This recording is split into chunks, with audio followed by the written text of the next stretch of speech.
Hello and welcome to the Stansberry Investor Hour. I'm Dan Ferris. I'm the editor of Extreme Value and the Ferris Report, both published by Stansberry Research. And I'm Corey McLaughlin, editor of the Stansberry Daily Digest. Today, Dan interviews our colleagues Brett Eversole and Matt McCall to get their latest take on the markets. And today we'll talk about AMC Entertainment and three famous investors who have come out with some kind of bad news for us. And remember, if you want to ask us a question or tell us what's on your mind, email us at feedback@investorhour.com. That and more right now on the Stansberry Investor Hour. I just feel like I always have to talk about AMC. Every time they come out with a new filing, I say, really? They really did that? Like, they just filed a prospectus to issue 40 million more shares.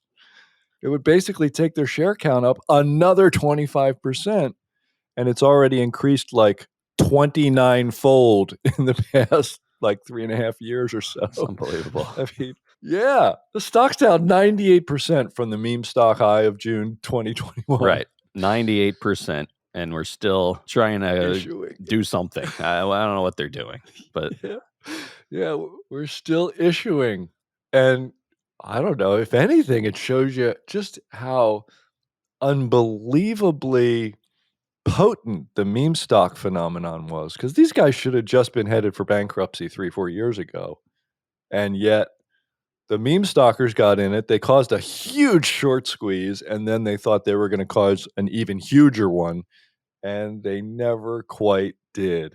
And I bet some of them have hung on the whole way down. I know some of them have probably averaged down, and now they're down 98%. When the 40 million share filing came out, the stock fell 36%.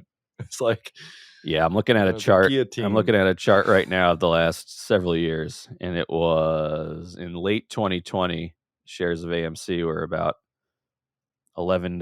$11 got up to 400 in like the early 2021, and now we're back down at below $8 as I'm speaking right now. So it's like, there you go. And it was a slow burn down too. So I think you're right. Like, I think there was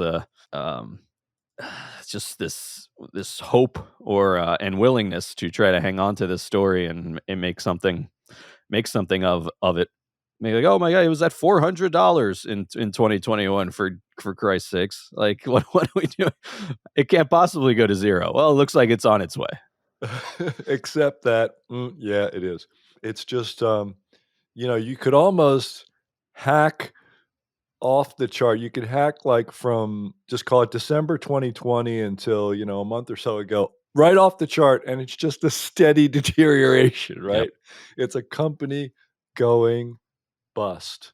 I've thought about it. I don't know. I do expect it to declare bankruptcy at some point, but I don't know if it goes away or if it hangs around. Bankruptcy isn't always the end. There's not always a liquidation. So I don't know. People have come back to the movies somewhat. I refuse to believe that nobody anywhere can operate a movie theater without making some kind of money.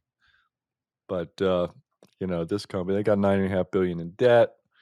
They issued all these shares and still just couldn't make it happen. They bought a piece of a gold mine.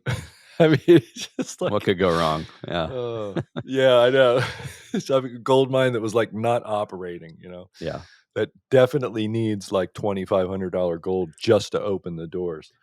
So, but now to me, this does raise the question, obviously AMC was a big bubble, a big obvious symbol of the bubble of 2022 and 2021. So now that it's, below $8 a share now, like, is the bubble of that era over?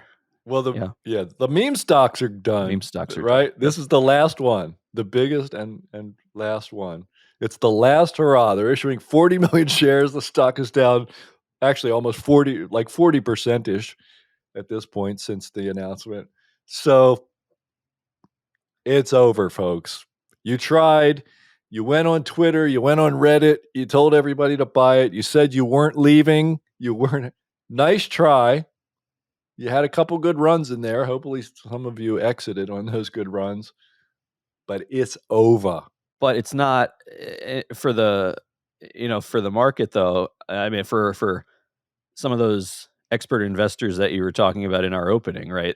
I don't think they think it's the end, right, of whatever inflation of the market we saw the last couple of years, right? Like this obviously the meme stocks, maybe they're the first to really just crash and burn completely. And this is like the last of the meme stuff. They're the biggest of the meme stocks and the last of the meme stock stories. But it seems like, I don't know, there's still a lot of a ways to go to blow off all Yeah. the excess greediness, right, of the last couple of years. I don't know. Right, right. So we start with Rob Arnott, who's been a guest on the show a couple of times, and he is saying recently in the press, Nvidia is a sort of a one stock bubble.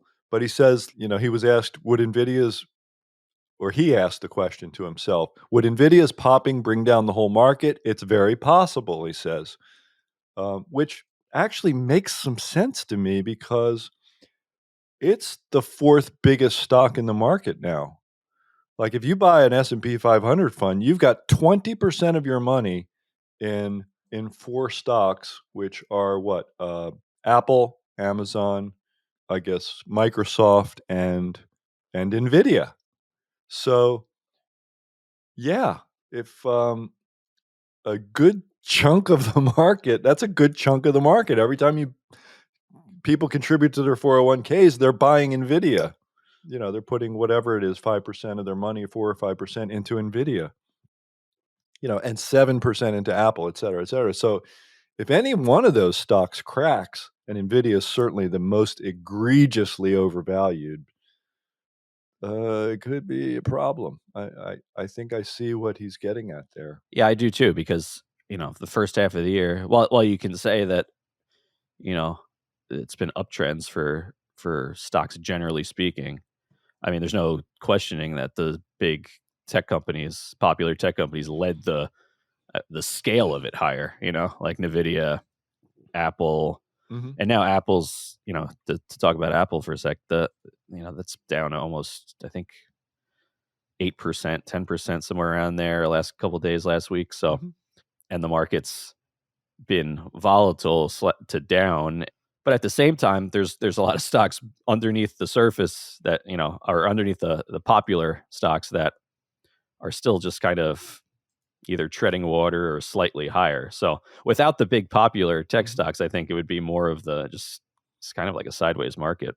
But they, the market is what it is. So those are those are the big ones pushing things higher. So you would think that they could drag things lower too if sentiment and everything else goes the opposite way. Yeah, so more broadly, Jeremy Grantham did an interview with David Rubenstein of Bloomberg recently, and he's talking about, stocks, recession, inflation, interest rates. And he's studied bubbles. His firm GMO, they have studied like 30 some bubbles, and I have a category that I call mega bubbles. He calls them super bubbles. And like 1929, 2000.com. He puts the 1973 top in that category.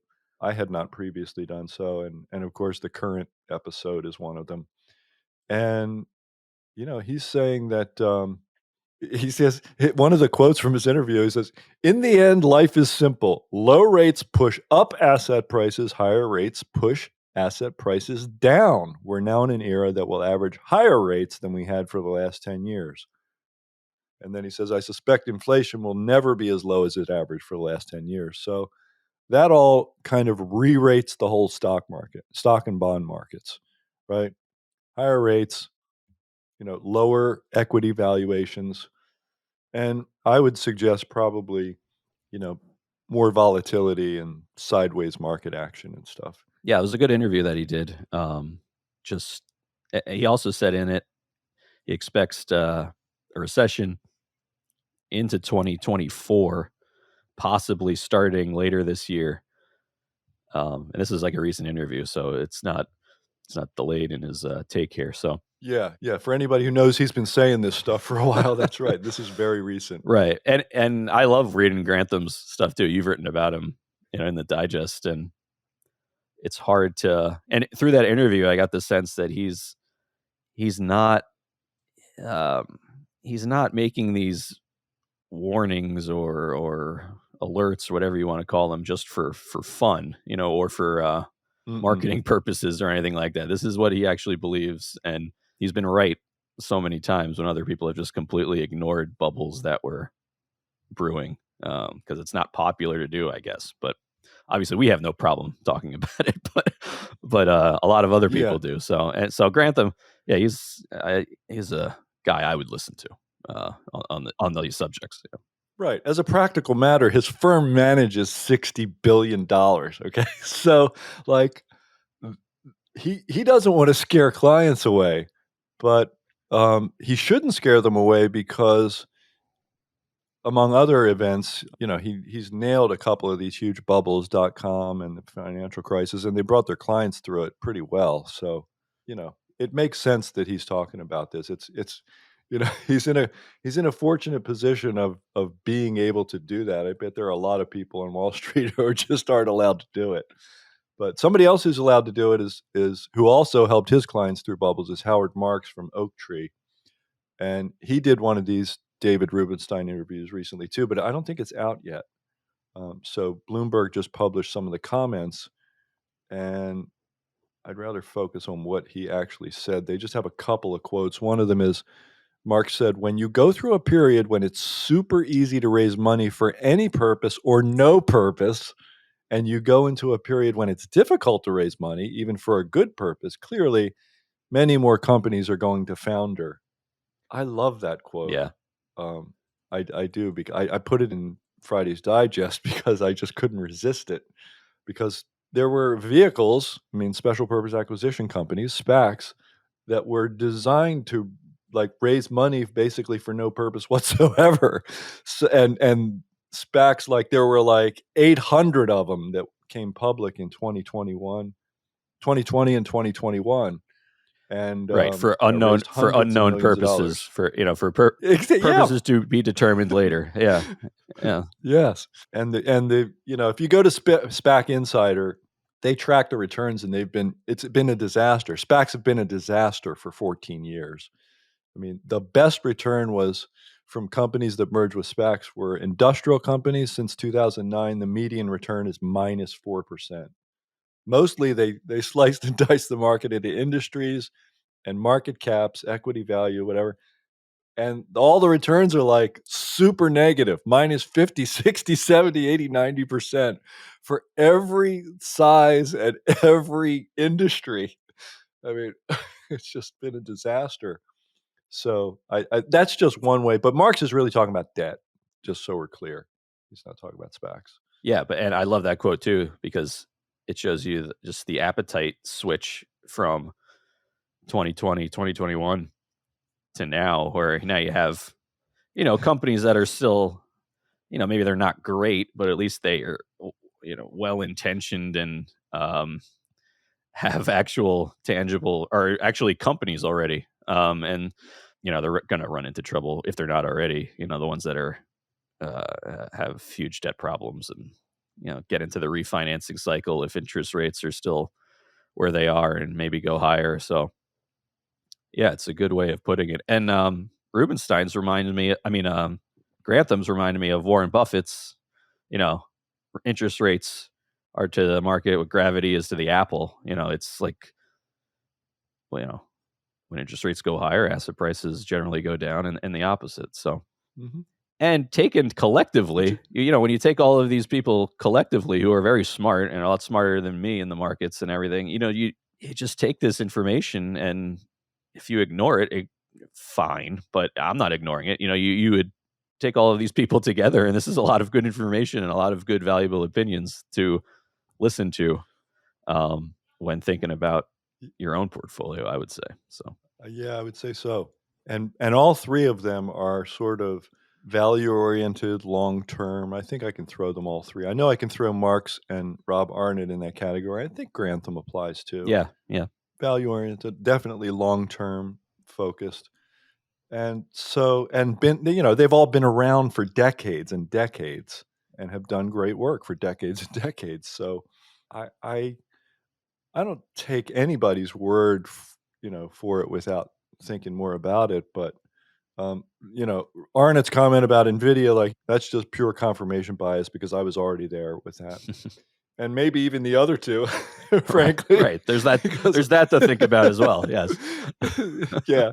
So, this is like a massive exercise in confirmation bias. true. Yeah, Um, so, live um, confirmation bias. Yeah, yeah, live confirmation bias. So I think it's kind of appropriate that for today's interview, we have two folks who will not stroke Dan's confirmation bias at that's all. true. Yeah. Like, not, not at all.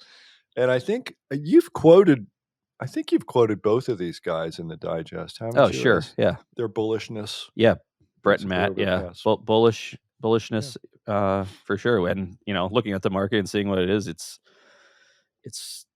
I've been slightly bullish myself, even though if even it might not sound like it's so yeah, for sure. I mean, Brett always comes to the table with a lot of great historical statistics about trends and and those sorts of things. So yeah, for sure, you've probably seen their names in the digest before. All right.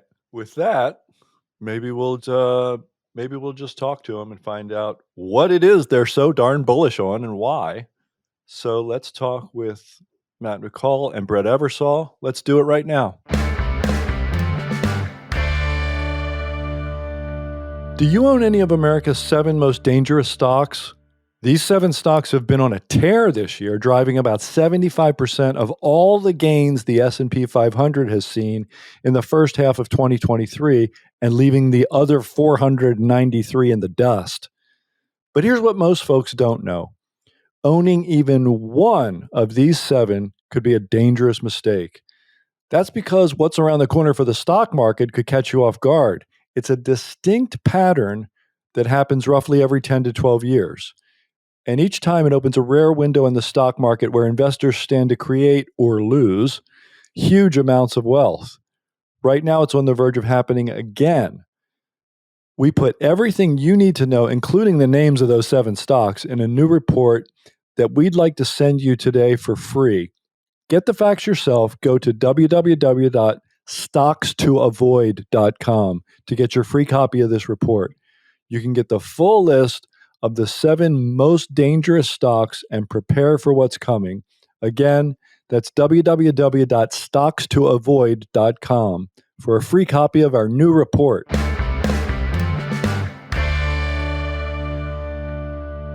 All right, Brett, Matt, welcome to the show. Thanks for having us, Dan.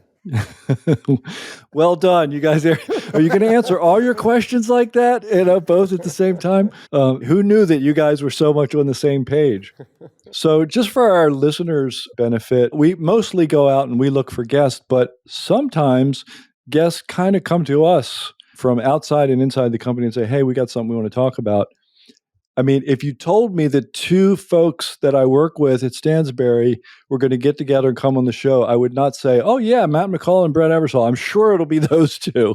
So I'm dying to find out which one of you guys wants to tell me, why am I talking to the 2 of you together today? Well, it's maybe not as odd as it seems, Dan. The guy by the name of Steve Sugarud, he's retired recently, but he and Matt did a lot of work together in the last few years. And I've worked with Steve for over a decade, and as he retired, I kind of moved into the shoes with him. And the funny thing is, Matt comes at investing a very different way than I do, but we end up landing in the same spot very, very often. So I definitely take like a very top-down approach, try to figure out what is happening in the world, and then hone in on investments from there. And Matt, I think, more focuses on the big trends, and then try to hone in on things from that angle. But, we both come to a very bullish outlook right now. And that's what's kind of brought us together. And that's why we're here.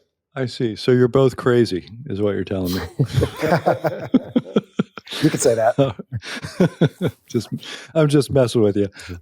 So Matt, maybe you can start and tell me why you're so bullish right now. I, 2022 is obviously a really rough year for investors, stocks, bonds, the whole 60-40, one of the worst years we've had in decades, potentially the worst year for bonds in over a century. I think we're coming out of that now. And one of the reasons, obviously, the market took a hit last year was the rapid pace of interest rate hikes at the Fed. And we have a meeting coming up, and I don't think they're going to raise at this meeting, but the odds are maybe 25 basis points more to the upside by the end of the year. I don't think they should, but there might be. And historically, when you start seeing that rate cycle come to an end, it is typically good for equities. And the big argument I get when I say that, Dan, is you may not agree with that, but the other argument I typically get is valuations. And if you remove the top 10 stocks out of the S&P 500, the forward P ratio drops down to like 16 and change, which historically, let's say the last 20, 25 years, it's about average. So you're not looking at this big bubble people are talking about. I believe inflation is going to continue to come down. I don't think we hit 2% anytime soon, I'll be honest with you. I think it continues to stay probably in three handle range, which I think is still good enough for the market. I think valuations are fine. I think interest rates will come down. So I think we're setting up for a rally, and I think that rally won't be in the Magnificent Seven, the big seven stocks that have really led this rally. I think we're going to see some of the small mid-cap names, even some of the larger cap names that have been out of favor, really see some money come into that. And that's going to really be more of a broad-based rally between now and the next couple of years. Well, I would welcome that because small caps have certainly sucked wind here for several months straight, basically gone sideways. So, bring it on. I mean, I'm all for it. And Brett, can you just give me, like Matt gave me his big picture overall for how he got here.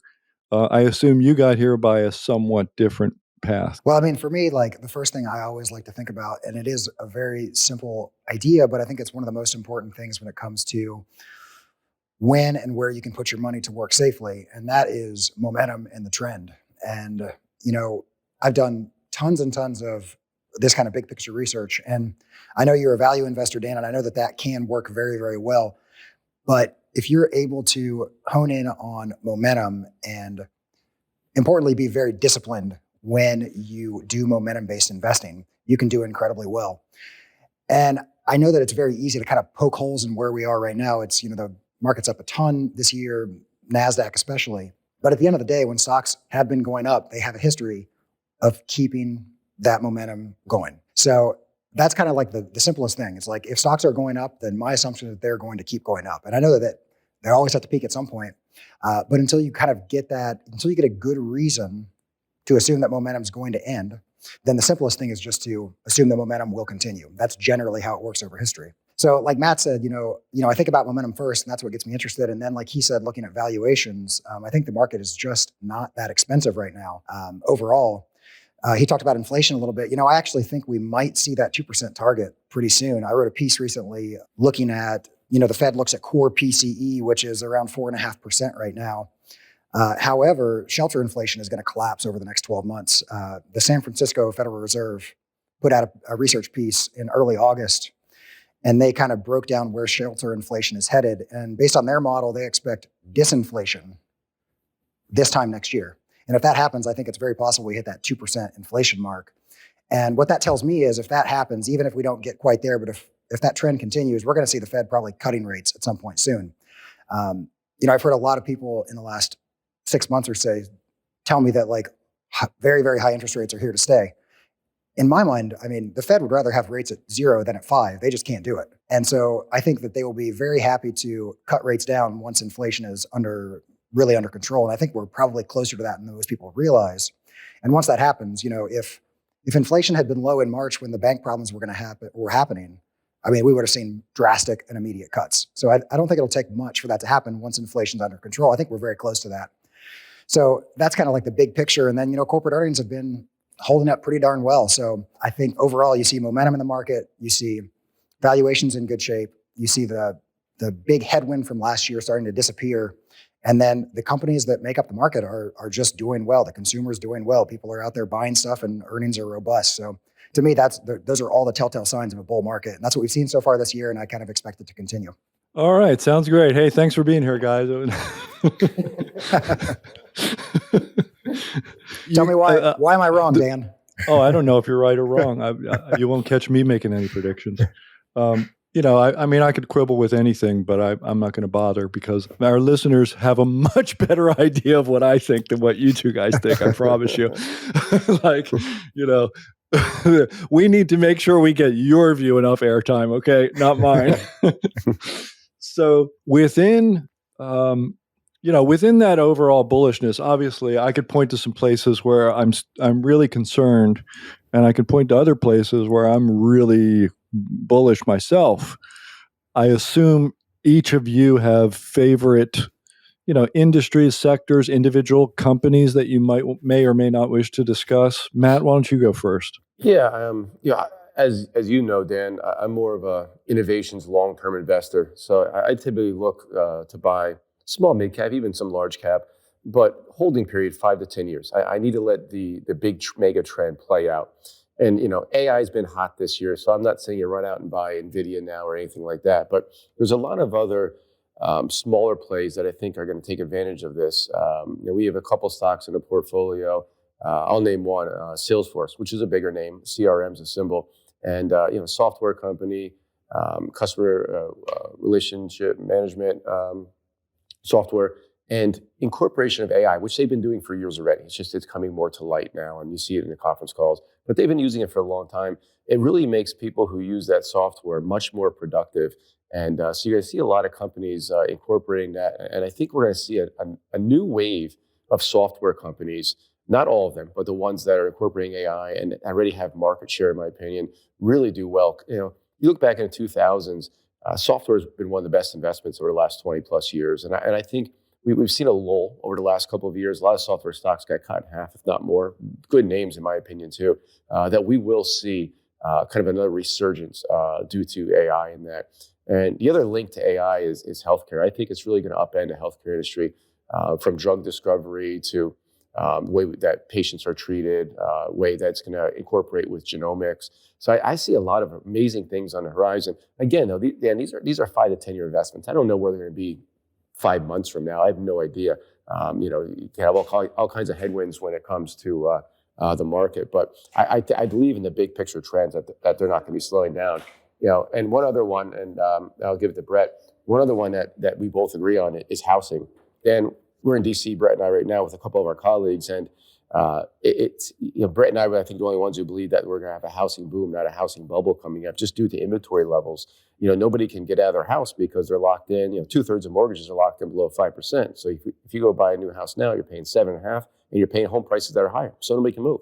So there's a lot of great plays. Brett brought this up today. Some of the home improvement stores, all the suppliers of builders. I think we're going to see a big boom in that. And you look at ITB, which is the home builders ETF, trading 5% off an all-time high. If we're going into a housing bubble, that wouldn't be the case. So those are two of the many themes that I'm looking at right now.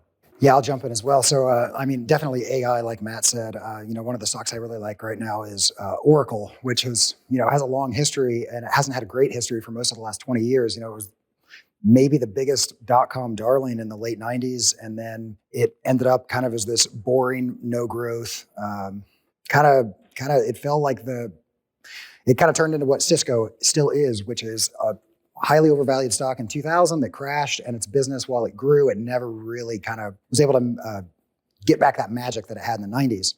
But what they've done in the last year is build a cloud infrastructure business that is completely geared towards AI development. So they've got these clusters of GPUs that folks are renting out that they've built.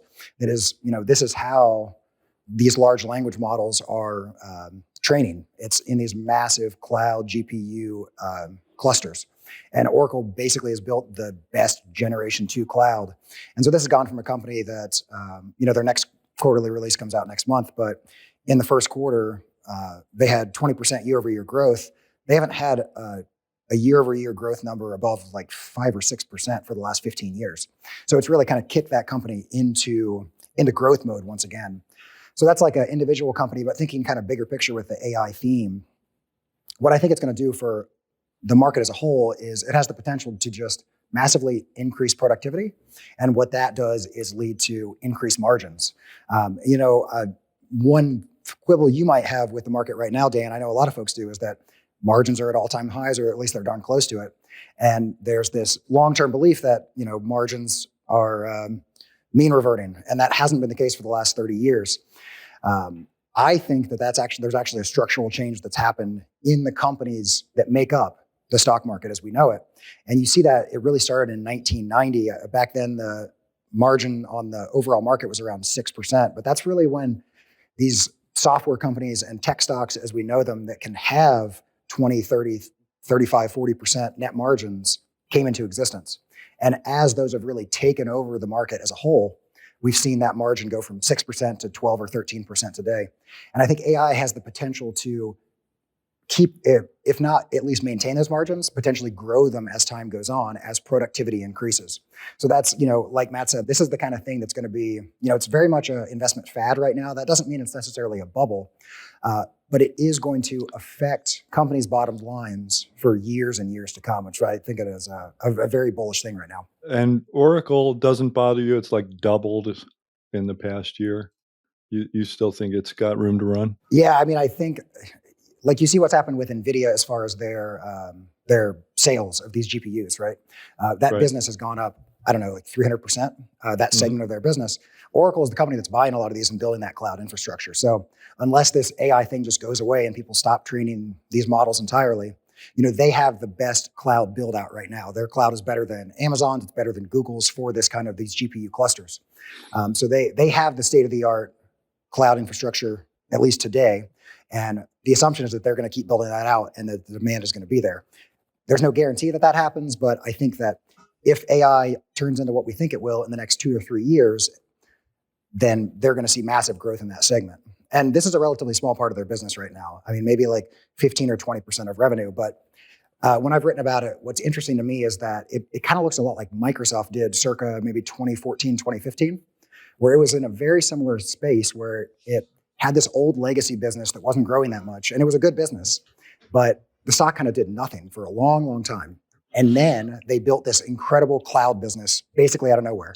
And it went from 10% of revenue to 50 or 60% today. I'm not saying with certainty that Oracle's going to have, an AI cloud business that'll be 50 or 60% of their revenue in a few years, but I think that it's possible given where we are right now in the outlook for that general sector. Yeah, I'm less concerned, Matt, about the valuation of Salesforce if you're talking about holding it for 9 years, because, I mean, it's like the SaaS company.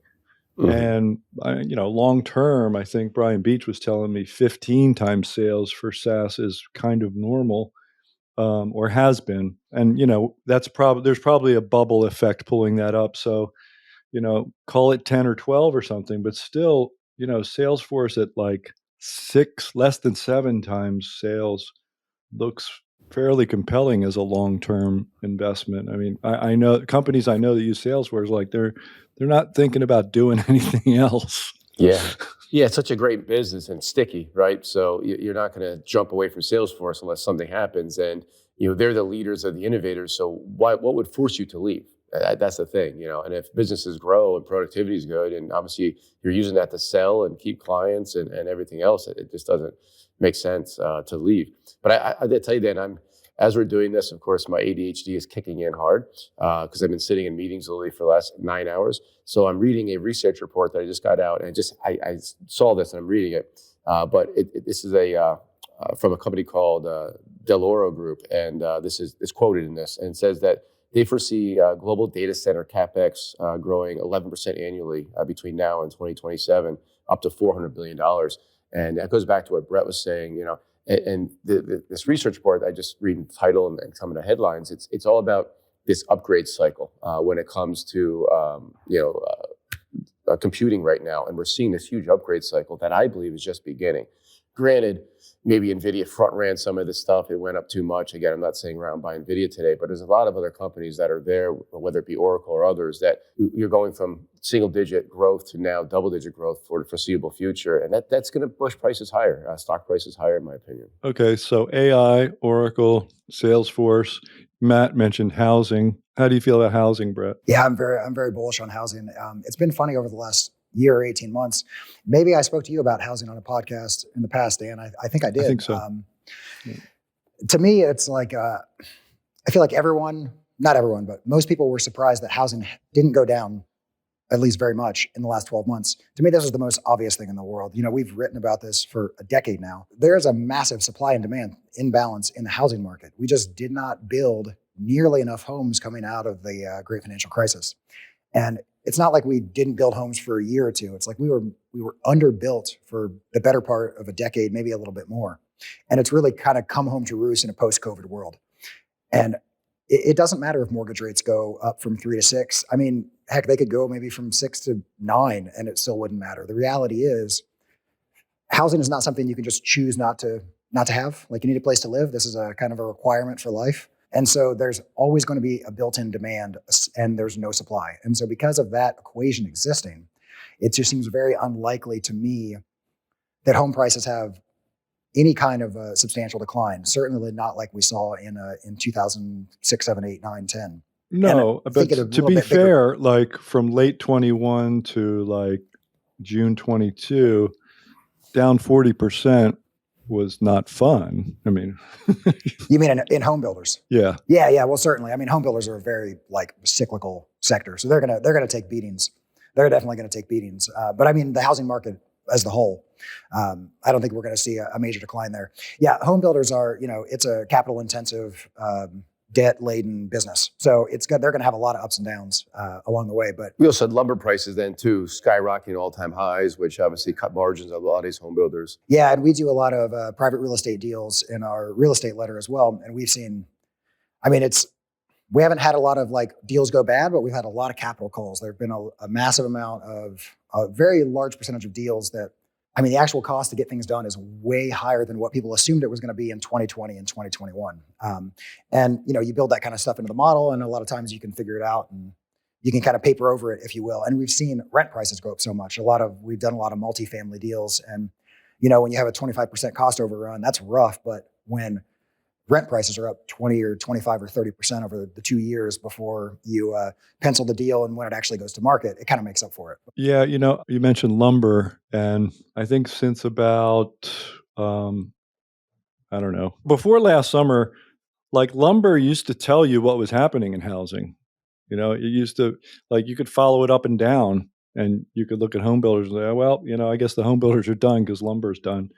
But starting about last summer, July, June, or whatever, not the case at all. And I think that kind of proves the thesis that you're talking about, which I've talked about and written about and stuff.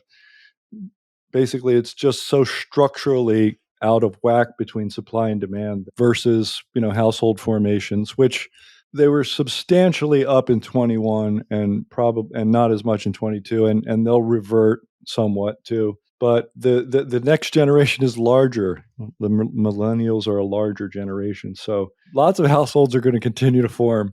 And when you don't build for well over a decade, I mean, the housing bubble peaked in 2006, it's 2022.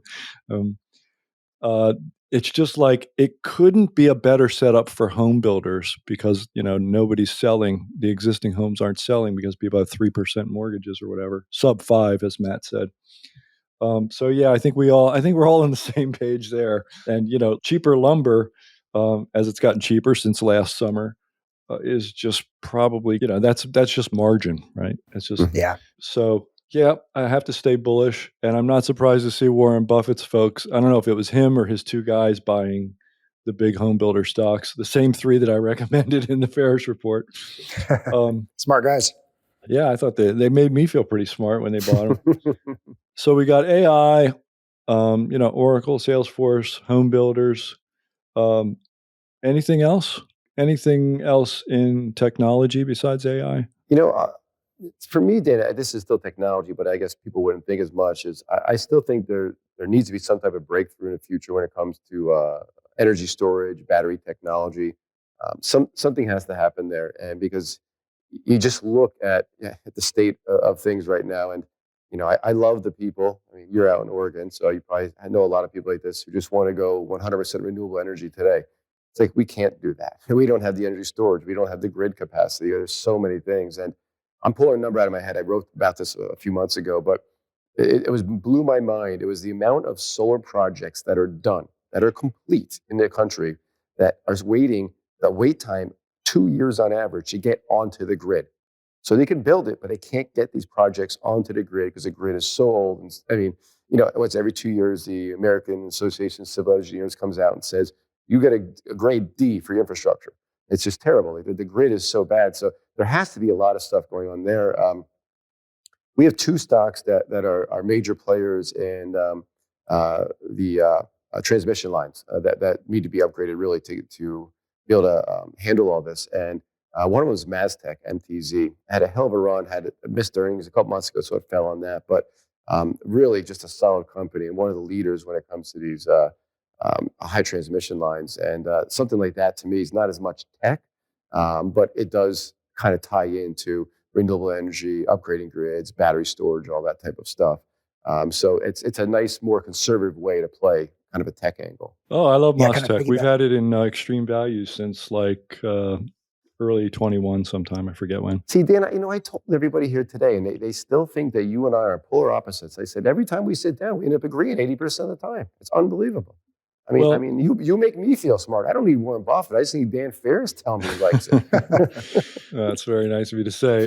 There's a lot of things we differ on, but I tend to emphasize those things when I speak in public and when I do the podcast and when I write in the digest. And that's when the wider world kind of gets to hear me.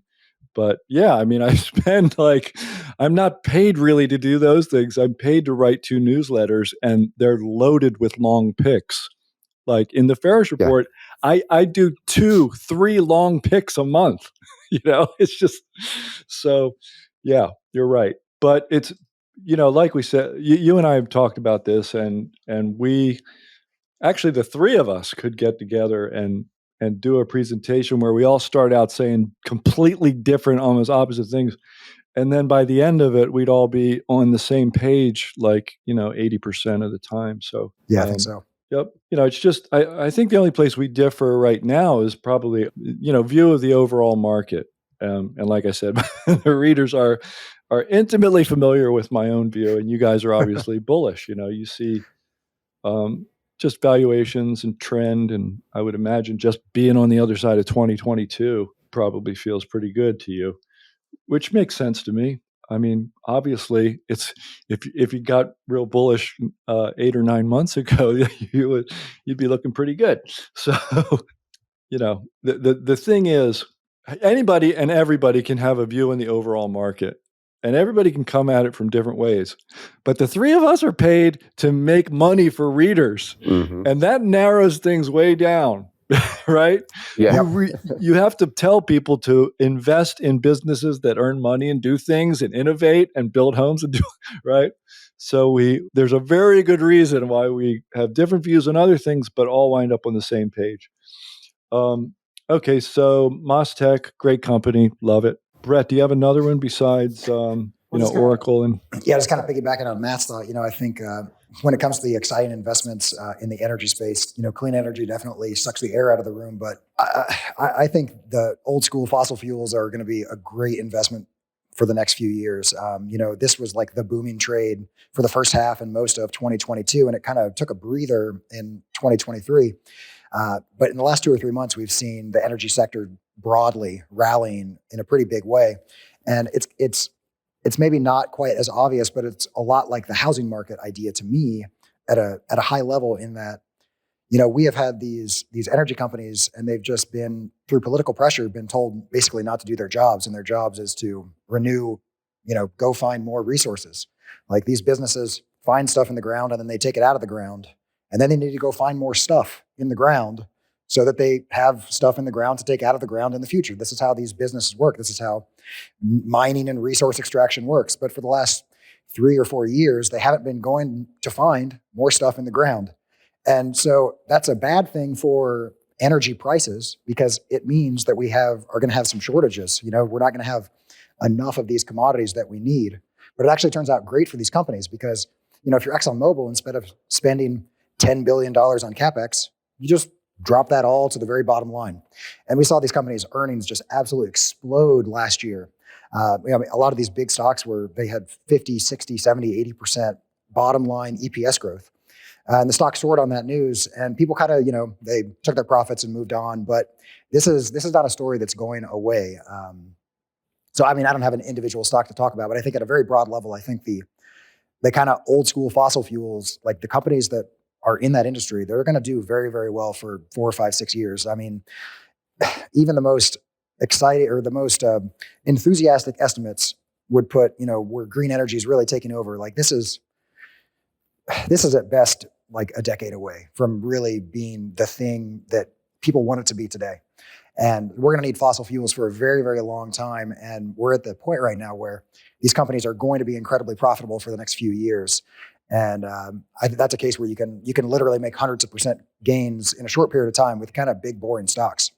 That's the position we're in right now with energy as a whole. So that's definitely a sector I'm watching closely. Yeah, and Dan, obviously, oil hit a 9-month high just in the last week, so it's quietly coming back, which can scare people when it comes to inflation too.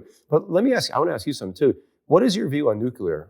Because we're actually, my team, we're putting together a little 5-stock portfolio to kind of go after nuclear energy, very different ways, some infrastructures, some miners.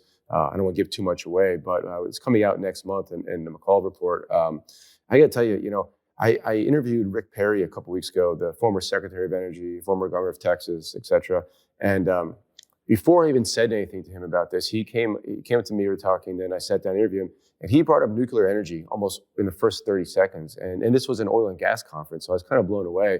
And, it was kind of nice picking his brain, the 2 years he was Secretary of Energy, about how he truly believes not only the U.S. but a lot of these other governments, and you can see it in the numbers.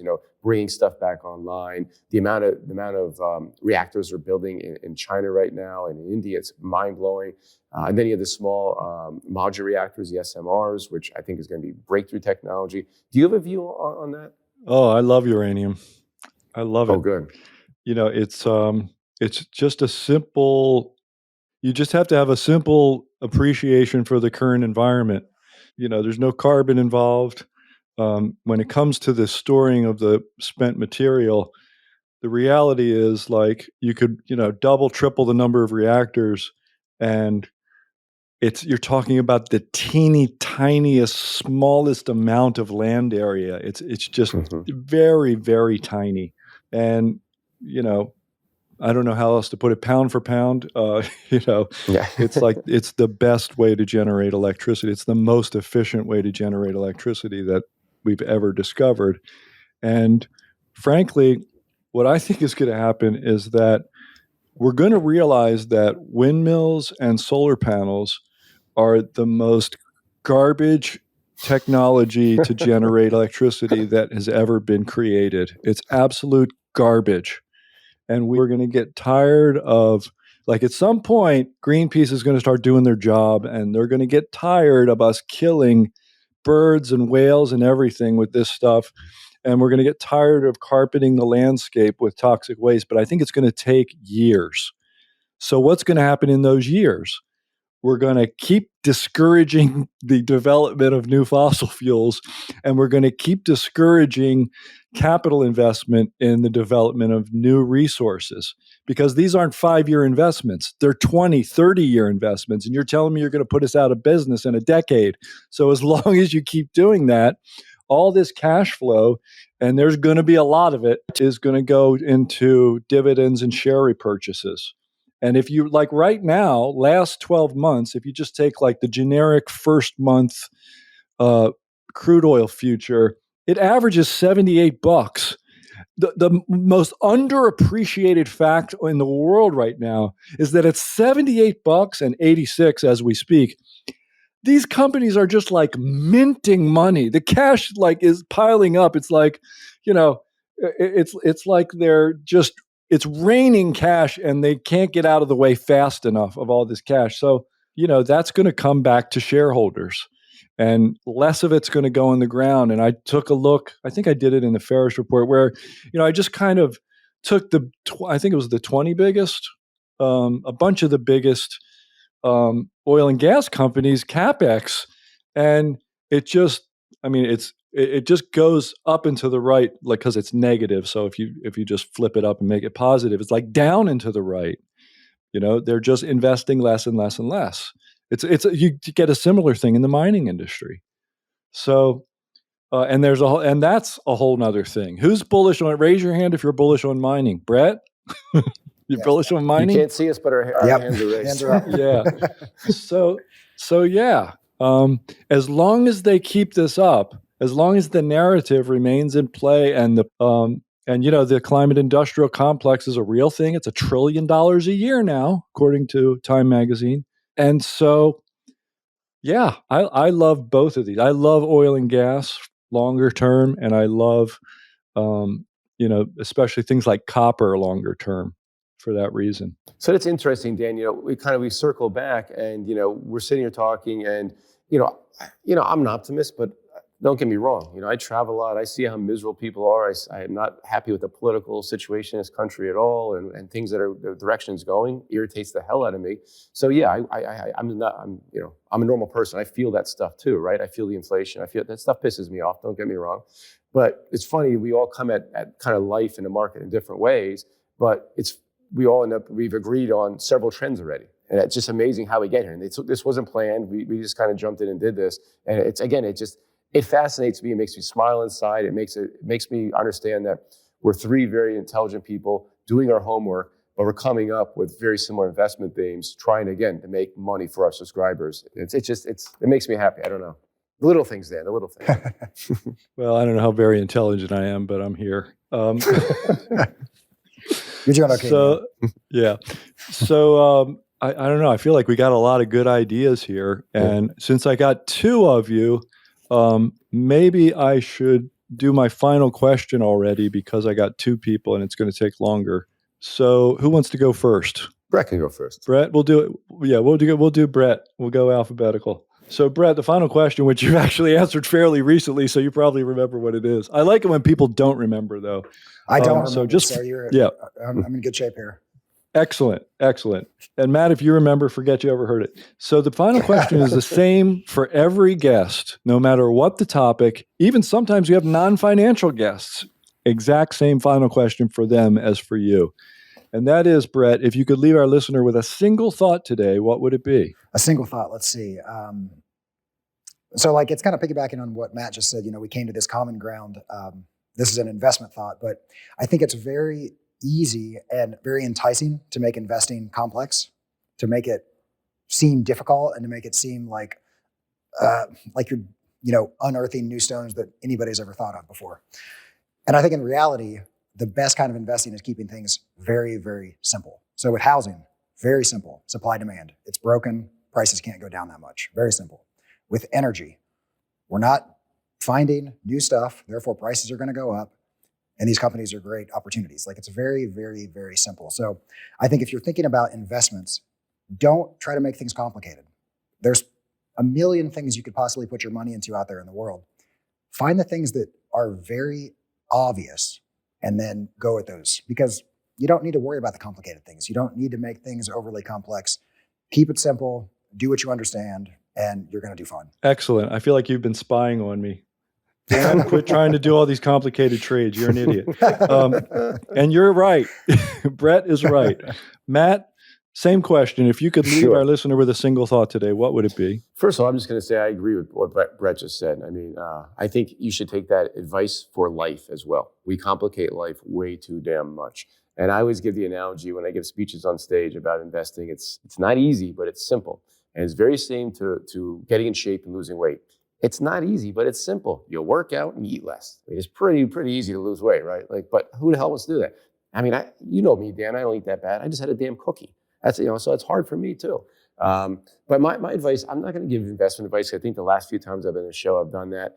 I'm going to kind of speak a little more big picture to leave people with something. And it's very easy these days between the media and what's going on in DC, which we are right now, to be discouraged on this country and discouraged on life, and just be irritated, pissed off, and you're not alone. And don't feel that's a bad thing. But I will say, I think we have to sometimes push aside the media, push aside all the negative thoughts that are being put out in front of us, whether through TV, websites, newspapers, friends, family, and realize that we're pretty damn lucky. Most of us listening to the show or being on the show, we should be grateful for that, and believe in American innovation. As Warren Buffett said many times, he believes in America, and I'll tell you what, I believe in American innovation. I believe in global innovation, And I believe that the stock market will be higher in years to come. And I think there's a lot of great companies out there that you want to own. You worked so damn hard your whole life for that money. Let that freaking money work for you now. And you do that by putting it in the stock market. All right. Two good answers.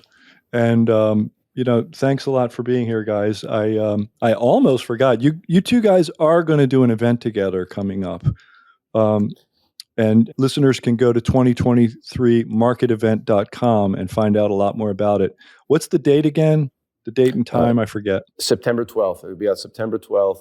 And we're going to be releasing 10 stocks that we came up together, 5 and 5, but that meet everything we talked about today and that Brett and I agreed on them. So it's pretty nice bringing together two heads to come up with some ideas. So we're releasing 10 ideas on that day, Dan. Well, you better believe I'll be looking at that list, man.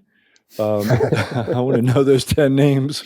So yeah, 2023marketevent.com if you're curious about those 10 names and all the reasons that Brett and Matt are bullish on them. All right, guys, thanks a lot. And we've spoken with you both a lot recently, so maybe we'll wait 6 months or so before the next time we have you on. But we'll be talking to both of you for sure. Thanks a lot, Dan. Always a pleasure. Yeah, appreciate it, Dan. Thank you.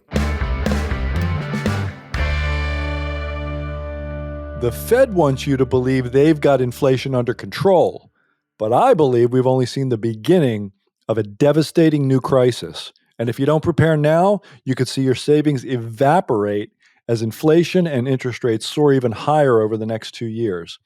It all traces back to a golden thread that ties together the biggest financial calamities in America's history. But it seems the entire financial world is falling into this very same denial trap that led to massive devastation the last time this crisis played out. If you know your history, you know there will be winners and losers, and now is when you decide which one you'll be. I've spelled it all out in an urgent new report. Go to www.bankrun2023.com to get your free copy. I'll also show you how to get my complete playbook for navigating this crisis, including the 3 critical steps to take immediately. Again, that's www.bankrun2023.com for your free copy of my new report.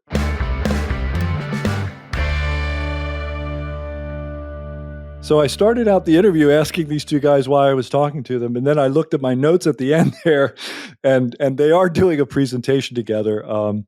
On September the 12th, you can go to 2023marketevent.com and find out more about it.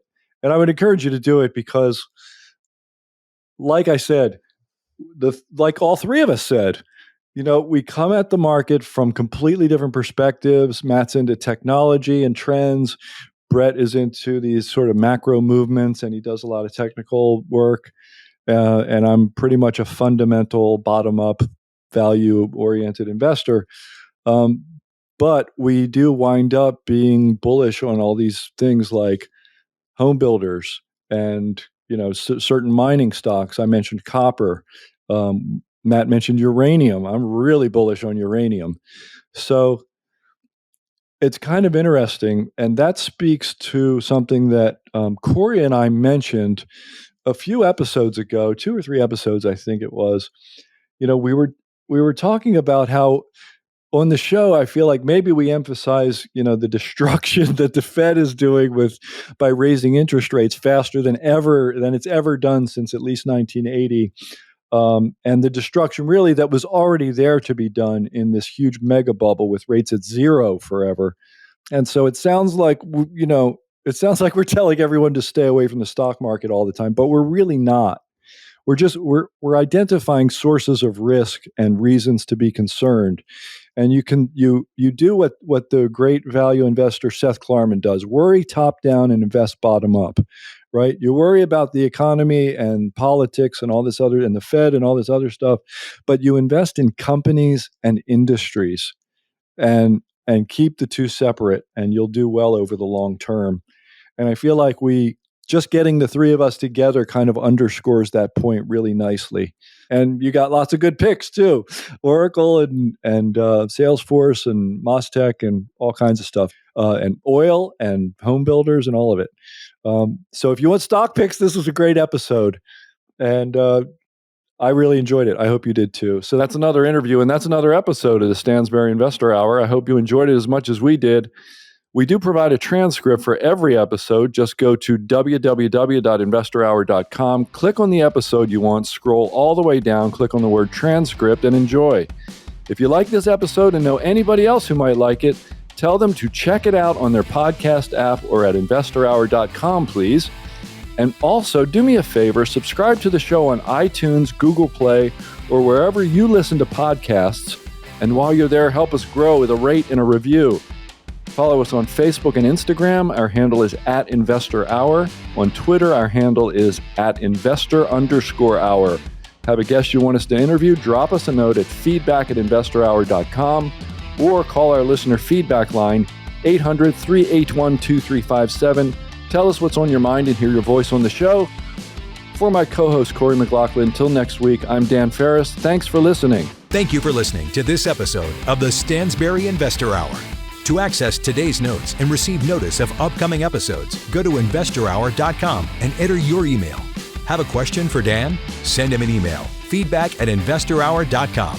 This broadcast is for entertainment purposes only and should not be considered personalized investment advice. Trading stocks and all other financial instruments involves risk. You should not make any investment decision based solely on what you hear.